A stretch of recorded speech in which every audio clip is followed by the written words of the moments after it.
Good morning. I'm excited to be here this morning, even if only by video, at the University of Washington Sales Appreciation Breakfast. So you probably know I'd like to be there in person, but right now I'm here in San Luis Potosí in central Mexico, stranded without a passport. So I'll get to that, but I think it's important to go back to 2011 when I was getting ready to graduate and talk a little bit about my experience with the sales program. I was working full-time in sales and I was pursuing my marketing degree at Foster, and I thought, hey, Jack's class might be an easy way to get some credits on my way to a marketing degree. Well, next thing you know, I was working with Jack and Jeff Lehman 4 hours a week in preparation for the National Collegiate Sales Competition. So it turned out to be a little more work than I thought. But I'll tell you what, the classwork in the sales program, as well as that time spent in preparation, were two of the most critical components to the early success in my career.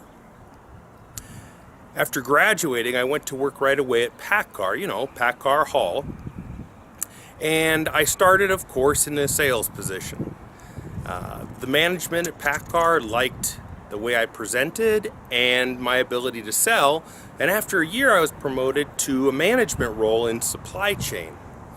Now, to be honest, I didn't have a lot of experience with inventory turn or inventory fill outside what I had learned at Foster, so it was quite a leap for me. But it was the belief of senior management that I would be able to sell the ideas and principles behind the program. Because at the time, the program was struggling with adoption. So that's what I did. I worked with the dealers, our Kenworth and Peterbilt dealers. It was a vendor-managed inventory program to try to get buy-in. And that's what happened. And as a result, inventory performance at the dealerships got better and better. Now, after that role, I did a couple other jobs of increasing responsibility and operations, and I was moved to be the Director of Marketing Technology.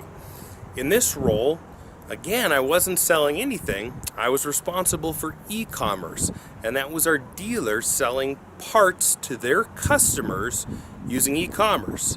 And it was my job to create buy-in and show the dealers that e-commerce was the sales platform of the future for them to sell parts to their customers.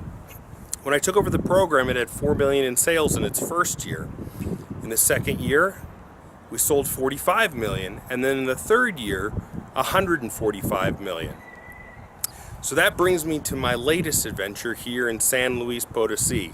So sorry, Jack, I'll be trading in the traditional PACCAR suit and tie for steel-toed boots for the next few years. I'll be managing inbound and outbound logistics here in our distribution center here in central Mexico.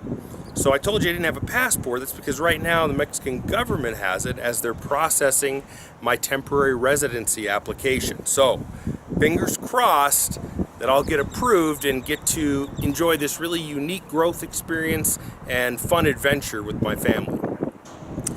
In closing, I just want to say that outside of leadership and management skills, the ability to sell is going to be one of the most important aspects in your careers.